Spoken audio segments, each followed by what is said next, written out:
อุปทาวาภิกขเวตถาคตานังอนุปทาวาตถาคตานังทิตาวสาธาตุธรรมทิตตาธรรมะนิยามตาสัพเพธรรมาอนิตติตังตถาคโตอภิสัมพุทธิตติอภิสัมเมติอภิสัมพุทธิตวาอภิสมิตวาอภิคันจิคันติทิเสติปัญญาเปติปทัพเพติวิวัลติวิภัชติอุตตนีกันโลติสัพเพธรรมาอนัตตาติอิทธมาโวจะภควาอัตตมานาเตภิกขุภควโตภาสีตังอภินันทุนติสาบทสวดพัทเทกรัตตราคาถาแปลอติตังนะวะนานวาคาเมยะนับปะที่กังเคอะนาคตังบุคคลไม่ควรคิดถึงสิ่งที่ล่วงไปแล้วด้วยความอะไรและไม่พึงพะวงสิ่งที่มาไม่ถึงยะทัตติตัมปะหินันตังอัปปตัจจะอนาคตังสิ่งที่เป็นอดีตก็ปรับไปแล้วสิ่งที่เป็นอนาคตก็ยังไม่มาปัจจุบันโนจะโยธรรมัง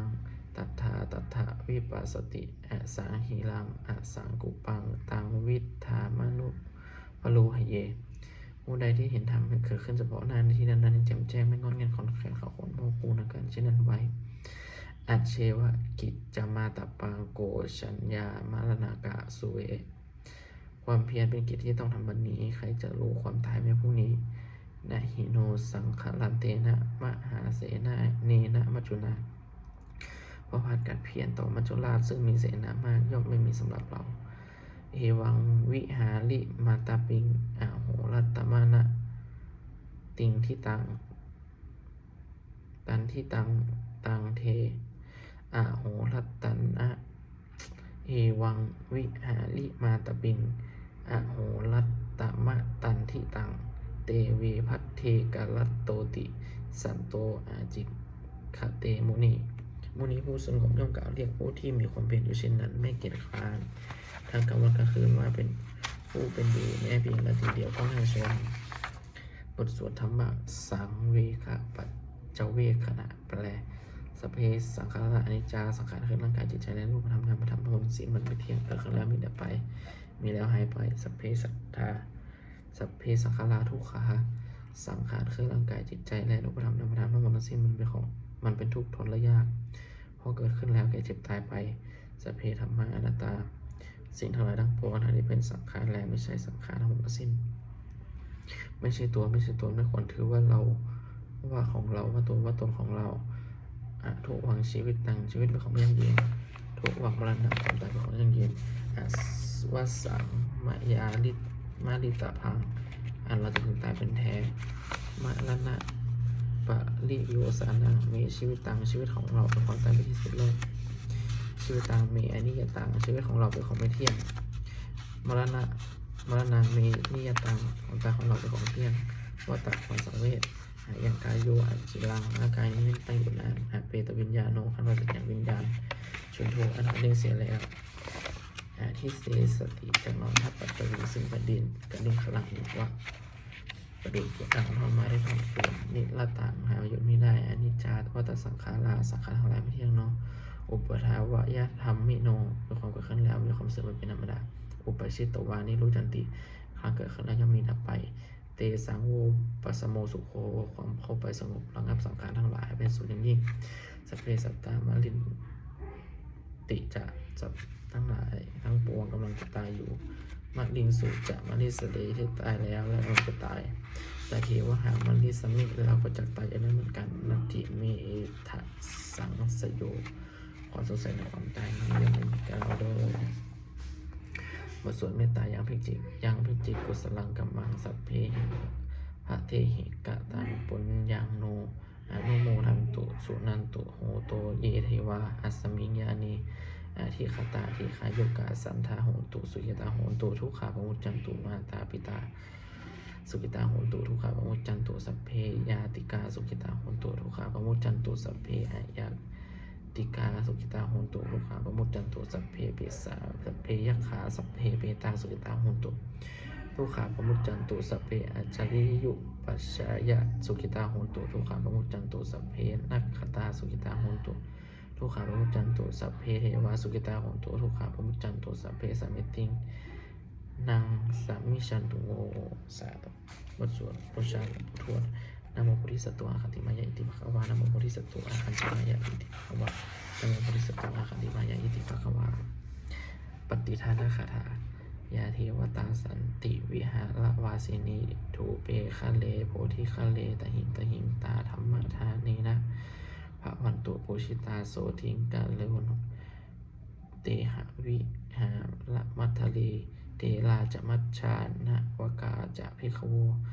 สาลามิกาทานัตปฏิอุปสกาขามาจะเทสานิขมาจะอิสลาสัปปานะภูตาสุขิตาภวันตุเตชะลาภูชาเยปิจะอันทะสัมภวาสังเทสะชาตาอาทะอุปปาติกานิยานิกังธรรมวลังปะกิจจะเตสเพปิทุกขสักะโลนตุสังขยังธาตุจิลังสตังธรรมโมธรรมัทลาจะปุคลาสังโฆโหตุสัมมะโควะอัตถยะจะหิตายะจะอัมเหลัคตุสัตธรรมโมสเพปิธรรมจาริโนอุตติงสัมปาปุเนยามะธรรมเมอริยปะเวทิเตสัปปะสันนาโหตุสเพปิปานิโนพุทธศาสเนสัมมาทาลังปะเวกชันโตกาเลเทโวปาวาสันตุอุทิกภาวายะสันตนังสัตมิทังเนตุเมทนิงมาตาปิตาจะอัตตรชังนิจังละคันติปุตตะกังเยวะธรรมเมนะราชาโนปะชังละคันตุสัพพทาสังเทวตาอุชุอุยะโยชนะคาถาบทสงเทวดาทุกขปัตตาจะนิทุกขาพยปัตตาจะนิพยาโสกปัตตาจะนิโสกาโหตุสัพเพปิปานิโนเอตาวตาจะอัมพีหิสัมภตังปุญญสัมปทังสัพเพเทวานุโมทันตุสัพเพสัมปติสิทธิยาทานังทันตุสัทธายะสีลังละขันตุสัพพทาภาวนาภิตตาโหตุขัดชันตุเทวตาคตาสุมังคลังคาถาโหตุสัพพังสุมังคลังลักขันตุสัพพะเทวตาสัพพะพุทธาภุภาเวนะสุตินิรันตารังโหตุสัพพังสุมังคลังลักขันตุสัพพะเทวตาสัมภะธรรมานุภาเวนะสุติโหตุนิรันตารังโหตุสัพพังสุมังคลังลักขันตุสัพพะเทวตาสัพพะสังขานุภาเวนะสุติโหตุนิรันตารังหนึ่งสัพเพพุทธาสัพเพพุทธาปรปตาปัจเจกานันจะยังปะลังอรันตานันจะติเจนะละคัมปะมิสัพพโสสองสัพเพพุทธาปรปตาปัจเจกานันจะยังปะลังอรันตานันจะติเจนะละคัมปะมิสัพพโสสามสัพเพพุทธาปรปตาปัจเจกานันจะยังปะลังอรันตานันจะติเจนะละคัมปะมิสัพพโสสี่สัพเพพุทธาปรปตาปัจเจกานันจะยังปะลังอรันตานันจะติเจนะละคัมปะมิสัพพโสห้าสัพเพพุทธาปรปตาปัจเจกานันจะยังปะลังอรันตานันจะติเจนะละคัมปะมิสัพพโสหกสัพเพพุทธาปรปตาปัจเจกานันจะยังปะลังอรันตานันจะติเจนะละคัมปะมิสัพพโสเจ็ดสัพเพพุทธาปรปตาปัจเจกานันจะยังพลังอรันตานันจะติเจนะละคัมภะนุสัพพโสแปดสัพเพพุทธาปรปตาปัจเจกานันจะยังพลังอรันตานันจะติเจนะละคัมภะนุสัพพโสเก้าสัพเพพุทธาปรปตาปัจเจกานันจะยังพลังอรันตานันจะติเจนะละคัมภะนุสัพพโส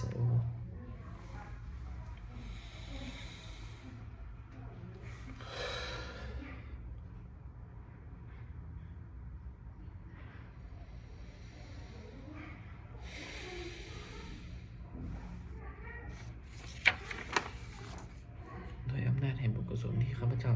สวดสาธยายพระพุทธมนต์นี้ข้าพเจ้าขอน้อมกล่าวอุทิศถวายเป็นพระราชกุศลแด่สมเด็จพระนางเจ้าสิริกิติ์บรมราชินีนาถพระบรมราชชนนีพันปีหลวงผู้เสด็จสู่สวรรคาลัยขออานิสงส์ผลบุญกุศลนี้จงเป็นสิริมงคลแก่ข้าพเจ้าและครอบครัวข้าพเจ้าให้แคล้วคลาดปลอดภัยจากทุกโศกโรคภัยอันตรายทั้งปวงให้มันเล่นในได้อันมั่นคงสนสันมีอาชีพอันชอบธรรมคำว่าไม่มีอยากจน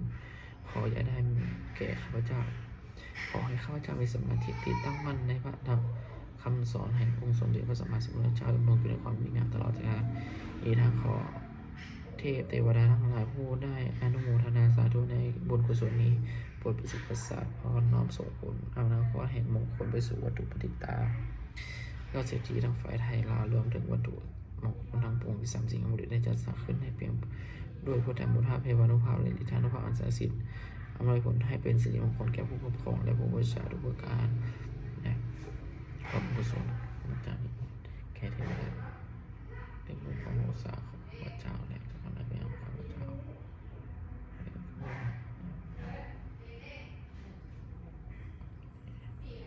พระเจ้าสร้างความดีสร้างความดีสร้าง